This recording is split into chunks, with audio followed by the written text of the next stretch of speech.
Welcome to Tel Aviv, Israel. I'm Tom Ivey. I'm the writer and director on a new television series and a feature film called Against All Odds in Search of a Miracle.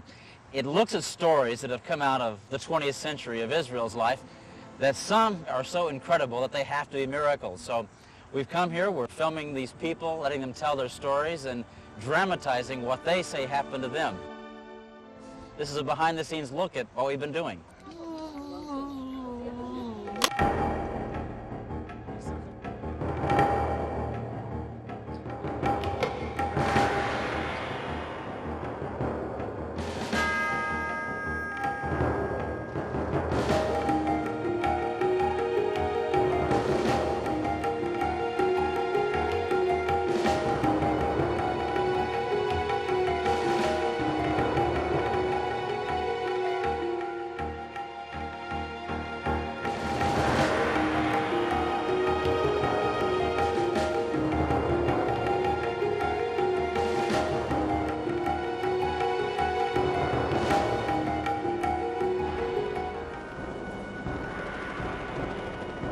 As it lands, okay, we cut to the city cam.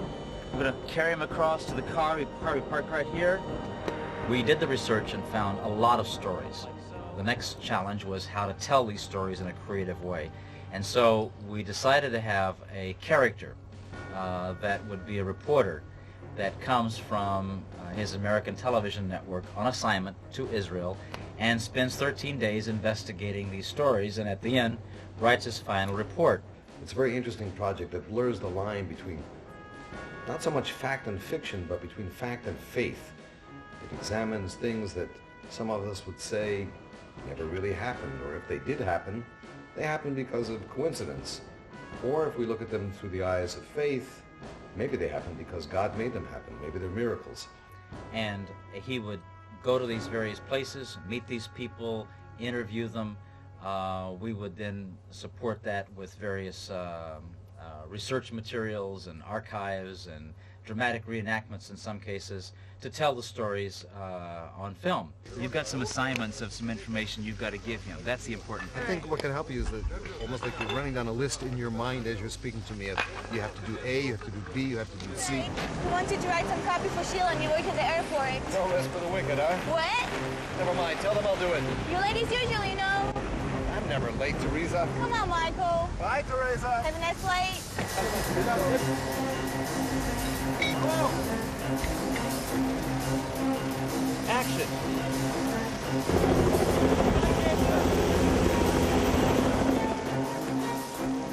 We had a number of researchers who were helping us to find stories that fit the profile of a supposed miracle that had taken place. Michael Greenspan turned out to be our first miracle in producing this television series, because not only does he look the part of a journalist, but he is a veteran journalist, and he speaks fluent Hebrew as well as English. And one of the challenges was that many of the people telling these stories only spoke in Hebrew. So he was able not only to accomplish the interview, but he was able to actually dig deeper in many of these stories, and he made the interviews his own. He didn't just repeat questions that we had written. He actually did in-depth investigative interviews and became very involved in the creative process. The one thread that I think connects all the people we interviewed, the people who talked about miracles, is the sense that maybe from their point of view, the things that happened to them were bigger than they were. A lot of these miracle stories are not well known. It's not like the parting of the Red Sea that every child knows. These are little known stories that come out of Israel that reflect not so much the biblical reality that we're used to thinking about when we think about miracles, but the everyday and modern reality of Israel. It's a nation where people get up in the morning, they speak Hebrew, and they go out occasionally and have to put on uniforms and fight in the army. And because they do those things, in a sense, they find themselves walking the thin line between life and death. They find themselves risking their lives, they find themselves in danger. There are two essential reasons that eventually motivated me to do this project. Over the last several years that I have been traveling back and forth to Israel, I've met soldiers and generals and military experts that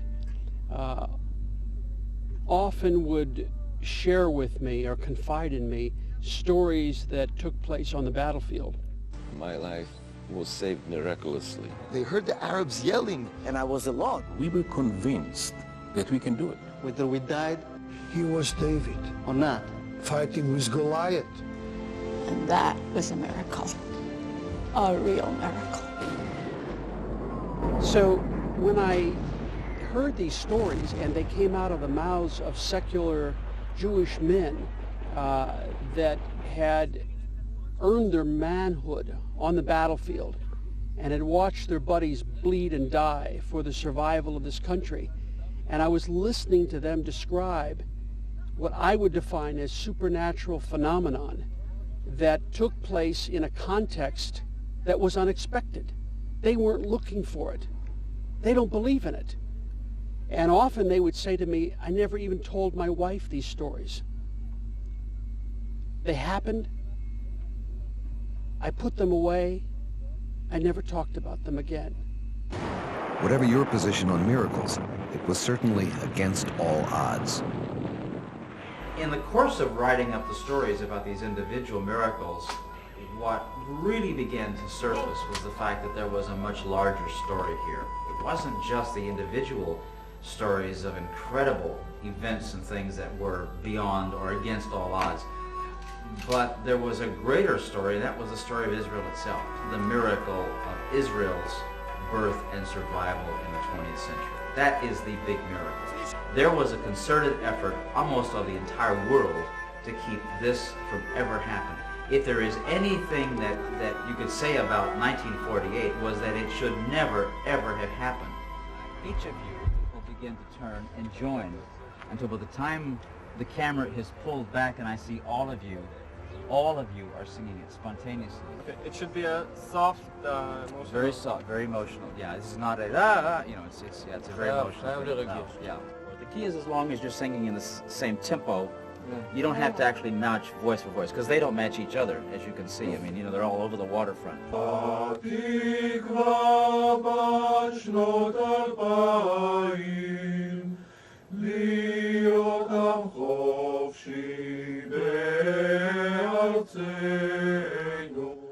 There are three ways that we tell each of the stories in Against All Odds. Number one, we tell it through a live interview with a person who experienced this and describes it as a miracle. And that becomes the foundation of the story. Number two, on top of that, we add historical archive materials that put this story into context. And then to tell the personal part of the story, we actually do reenactments and dramatizations of the personal story, adding actors and settings and everything that we need to reenact that moment in that person's life. One of the stories that we tell in the series is the story of Kahalani, who is a war hero. It was a challenge on several levels. Number one, everybody you talk to in Israel has heard of Kahalani. So we knew approaching this story that we had to be as accurate as possible if we're going to reenact it in a way that would be believable certainly to an Israeli audience who knows these stories so well. These stories are big war stories, so they were going to be a production challenge.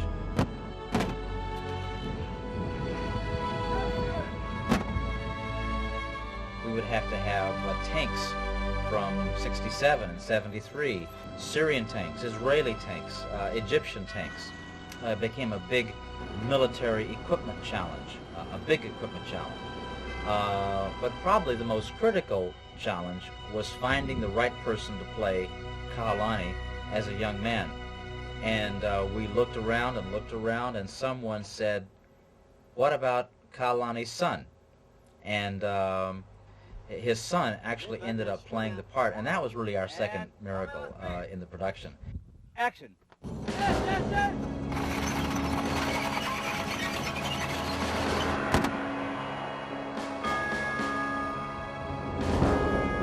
Makeup was a big challenge because we had to take a person like Kahalani, who gets burned in his tank in the Sinai in '67, and literally strip his clothes off, have him being burned over 60% of his body with all of the gore that goes along with that, and to do that over and over and over again as we would do different takes of the same scenes. This is like skin. It's skin, really. Skin. Yeah. Okay, yeah, we can have also clothes, whatever, and if you want more blood, it's going to be all over, much bigger.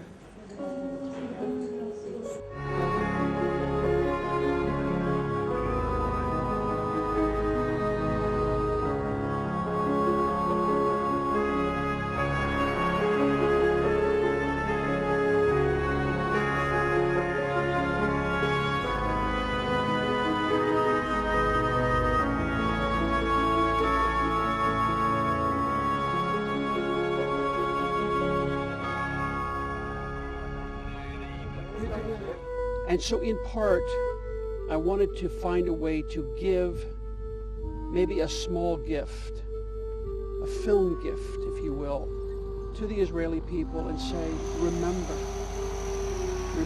that each and every time you were faced with situations that seemed overwhelming, and all of the experts from the Pentagon to the Kremlin had forecasted your demise. And even some of your leaders had expected that you wouldn't survive 1948 or 67, and certainly 1973, the Yom Kippur War. You made it. You survived. And not only did you survive, but you doubled and quadrupled your landmass. And the victories were so grand that even today, military experts at West Point are studying some of the battle strategies that took place out here in this very desert.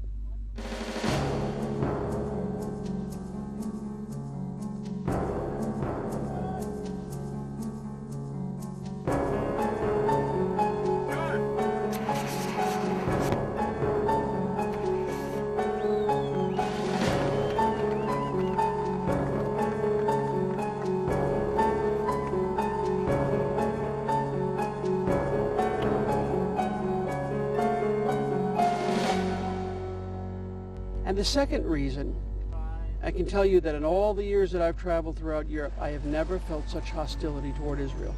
There is utter disdain for the Jew. And maybe through the lens of this camera and through the telling of these stories, they might sense a different soul in the Israelis that has been typically portrayed by the media around the world. So those are my two reasons. The goals are large, but they're worth pursuing.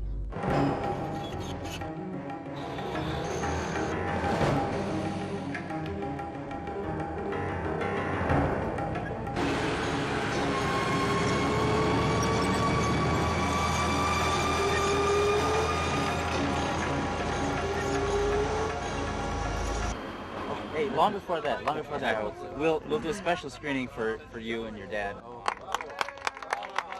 I must admit that I needed to carry a box of Kleenex around a lot as we did these, but one of the most meaningful moments was an interview we did with an Entebbe hostage. Sarah Davidson invited us into her home in Tel Aviv, and she told us the story of what had happened from her vantage point as a hostage. And I will never forget when she came to the point where she describes the young man who bursts through the door and says, "Guys, we're here to take you home." He had a white hat on his head, and then he said in Hebrew, "Chevre, באנו לקחת אתכם הביתה." It's guys, we came to take you home. Listen, how can you describe that?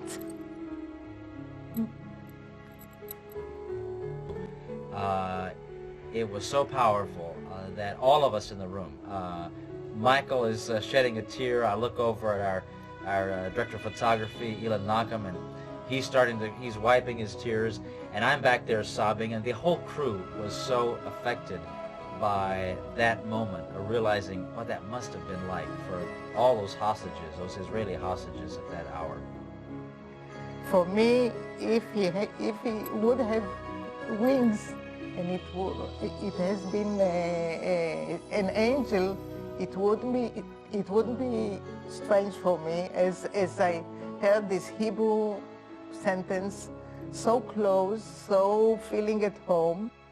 And when the Jew looks over his shoulder at the last 2,000 years, beginning with the destruction of the temple and the fact that he was driven all throughout Europe and survived the pogroms and the Hitlers and the Holocaust and the Inquisition, the very sense of being Jewish is that I can do it. I can survive. I will defeat my enemies. I will not rely on the help of even a friend to survive. There is one story that stood out to me and is my favorite, and that is the story of a young woman who is now an 80-year-old lady that I met in Jerusalem named Shula Cohen.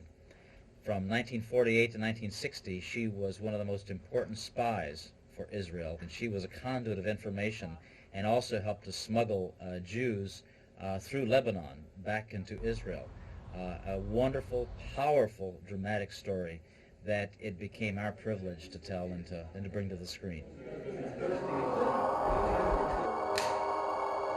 Action!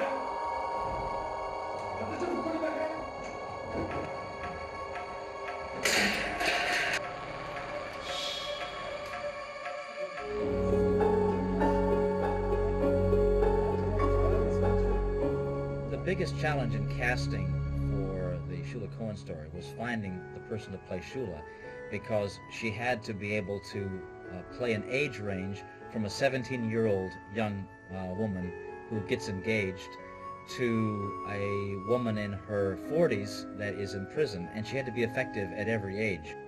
And the other challenge was to find the person who would play Shula Cohen, the old woman, if you will, for the interview.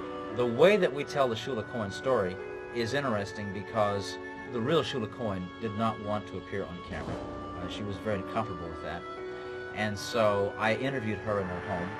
We recorded it on audio, and then I took the transcript of that interview, and from that crafted the interview questions and answers using her own words to frame the answers, so that the words that she uses are the words that the real person actually used, and I think the result is very effective and very powerful, but it's all very authentic. Nothing was made up. Whatever I did was not for Shula Cohen. I did it for Israel, for God.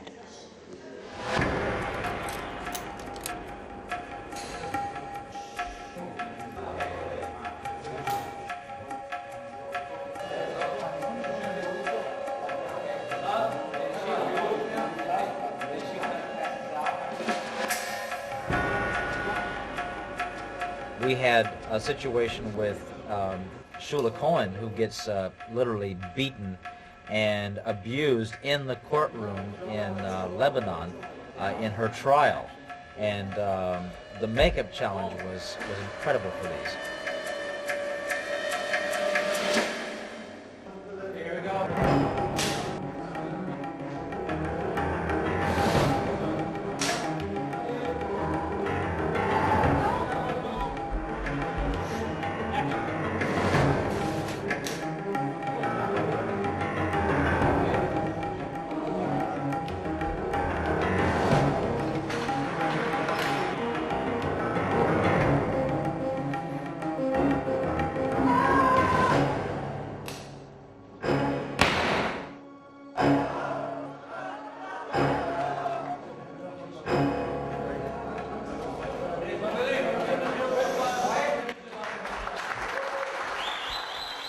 One of the biggest challenges that I faced was the language hurdle.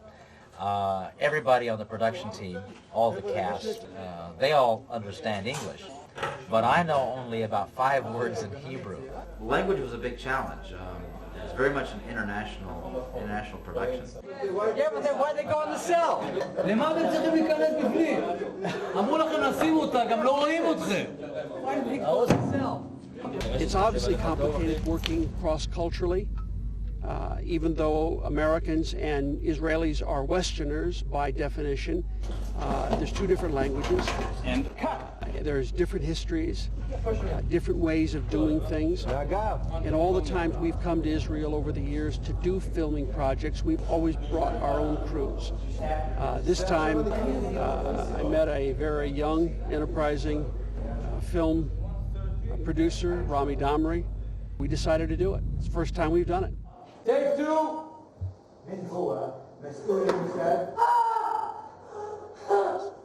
We had made the decision that the stories that were told here should be told in their natural language. If the story takes place in an Arabic context, there'll be Arabic spoken.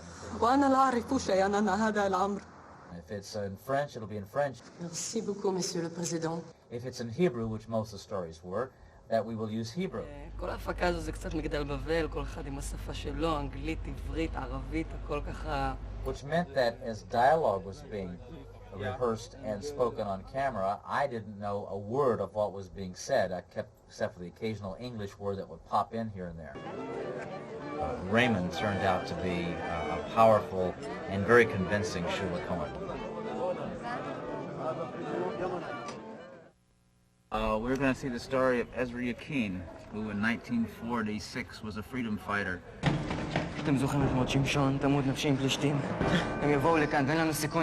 They prepare themselves for death, but decide that if they die, like Samson, they're going to take several British soldiers with them.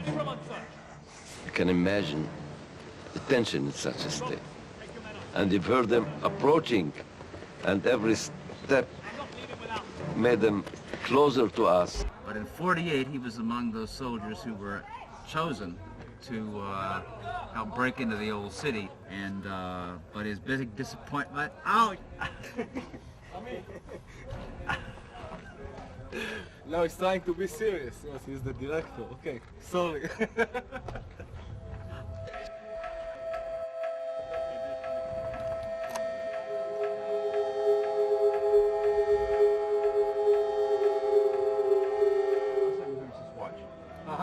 I'll just watch and see. Yeah. Fantastic, okay. Yeah. Now, I have a question. Can we have some dust and shrapnel and stuff? Yeah, we need that. More than just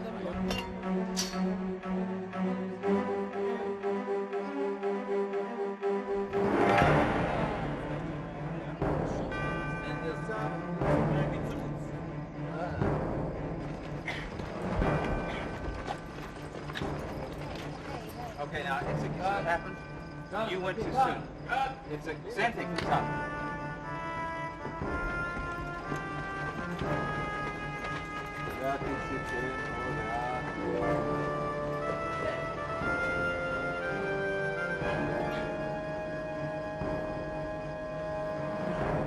So you all know an explosion is going to happen for real. Right in behind here. It's not dangerous, but it will be a little warm. So when that explosion hits, you guys, fall forward.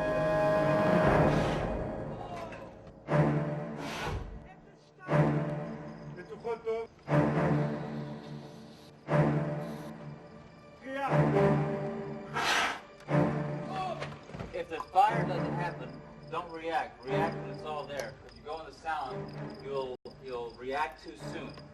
You have to go when the flame actually occurs. Oh, not again.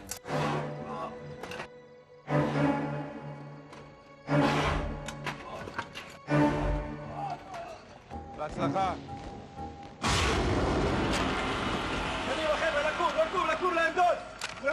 I felt a strong hit in my head, push in my head, and the stream of blood flooded from the depths of my head.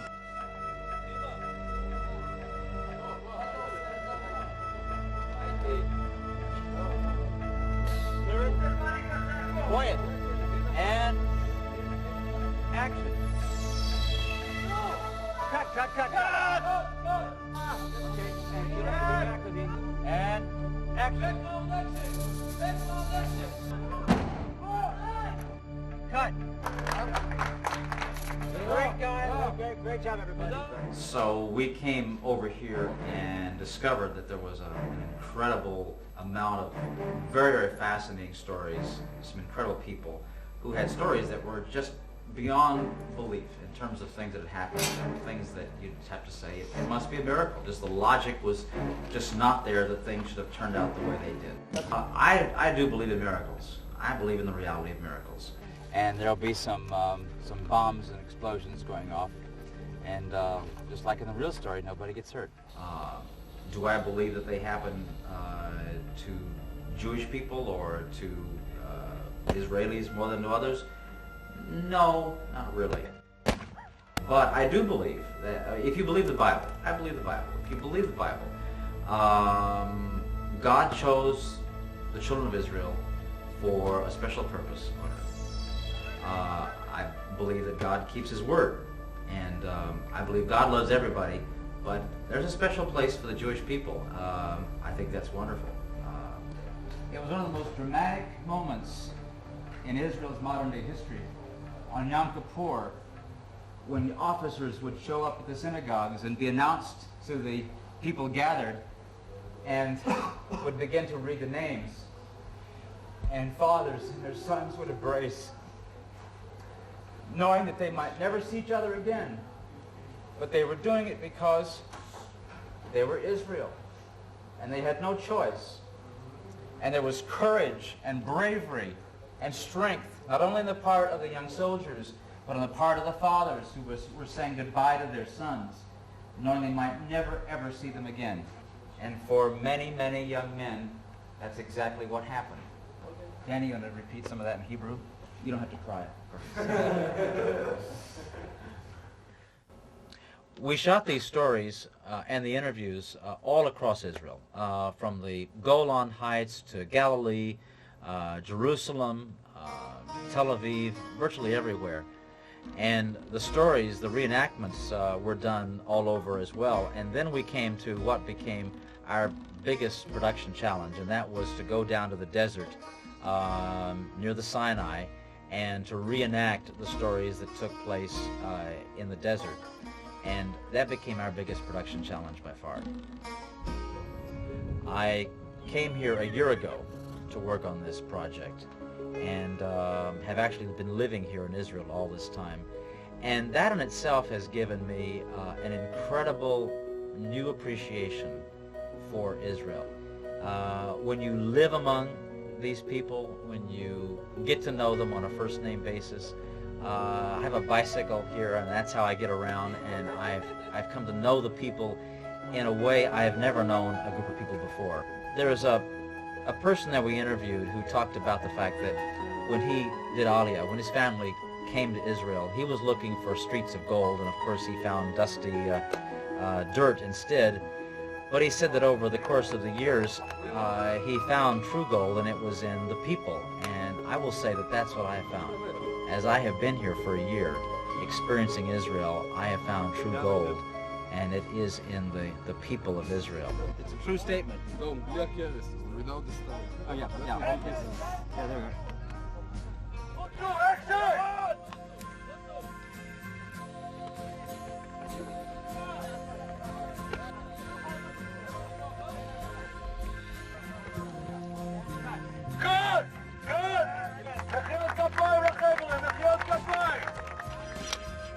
And action. General!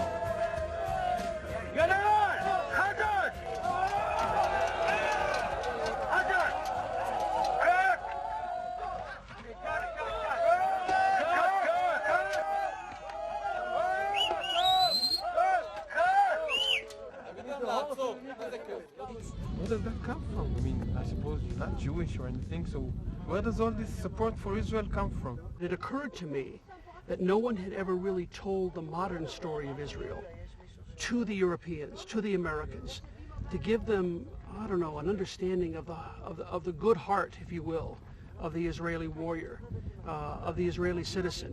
What they tend to see is through the lens of maybe BBC, and that's a different picture. So what we want to try to do is peel back, as we say in English, the onion, and get to the sweet spot, the heart and the soul who the Israeli people really are. Heads ready. All right.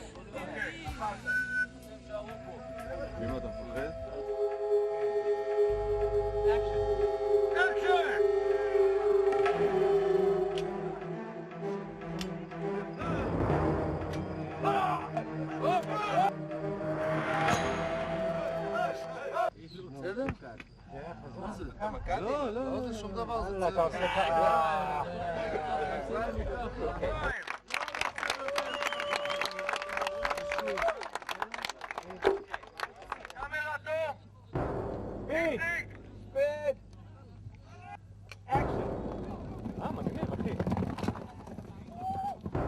לימון, פתח חדשה, פתח.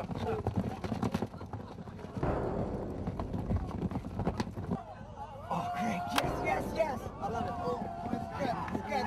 This is good.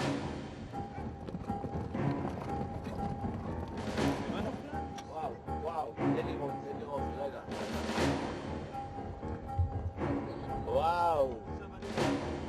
Wow. Wow.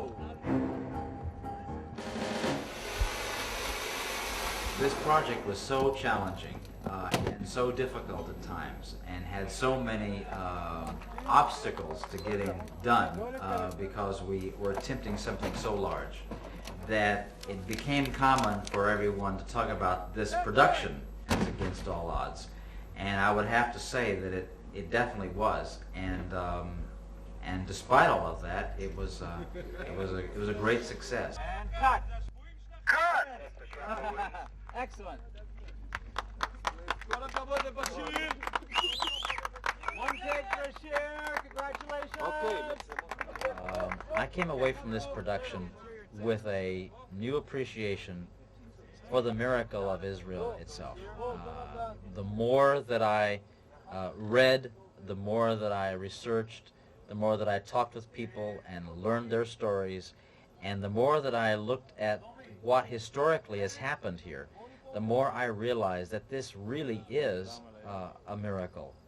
That Israel came into being on May 15th, 1948, after the years of the British Mandate and so many elements, so many forces that seemed to be fighting so hard against it ever coming into being, was just incredible. And then within 24 hours to be faced with enemies and armies from all sides bent on its total annihilation, to survive that is a miracle.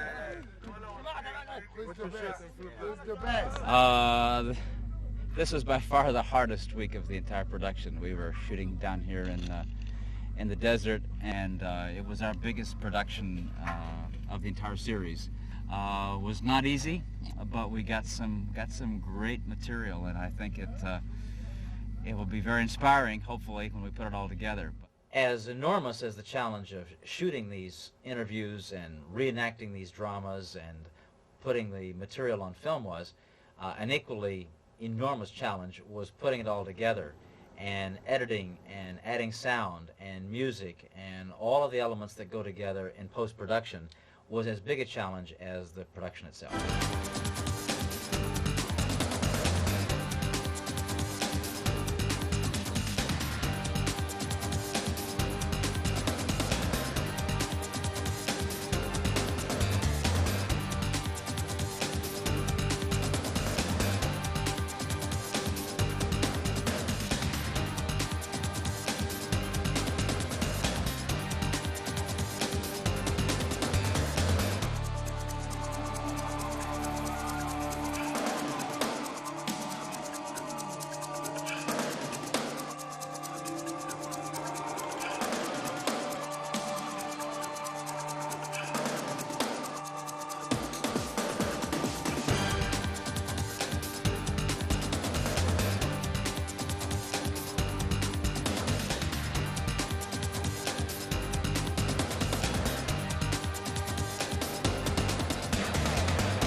In the year 70 AD, Roman legions sacked and burned Jerusalem. Israel would remain a nation in exile for nearly 2,000 years.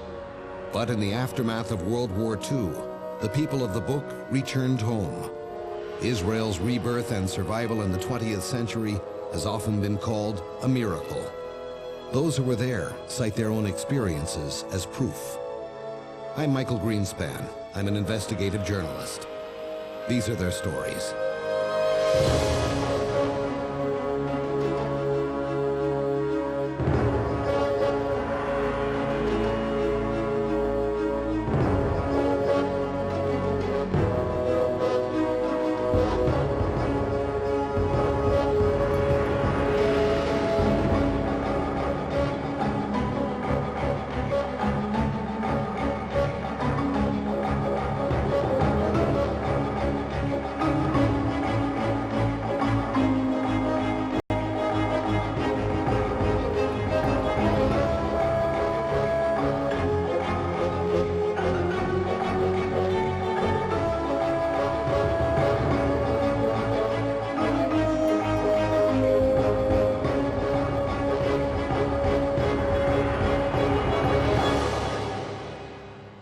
I set out to put a human face on the nation of Israel for those in the West, for my fellow Americans and for others in other countries who would watch these programs and see not just a nation, but to see individuals that make up that nation, people of character, people of quality, people of courage and bravery that have literally, in many cases, risked everything to preserve this land, people who have given up a lot, people who've sacrificed a lot, people who believe in this country called Israel, and have done so much to make it possible, and at great sacrifice to themselves. And I have wanted to put a human face on Israel. And if we do that, if the people who watch these programs come away with a new appreciation for the people of Israel, then I will feel it's been successful.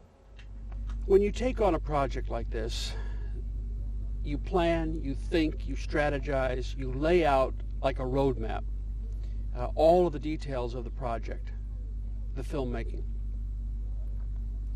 In all the years we've been involved in doing this, we have never met more challenges, more problems, more setbacks than this film.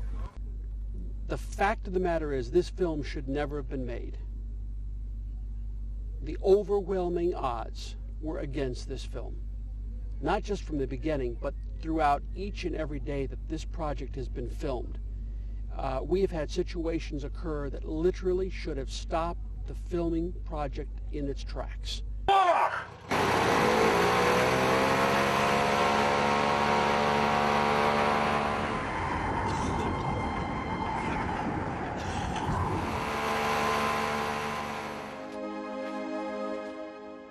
I can't prove to the audience whether any of the stories are real miracles. We don't know. But I can tell you that in the making of this film, we've seen real miracles. And for that, I hope that you've had a great enjoyment and this film has been a great pleasure to you.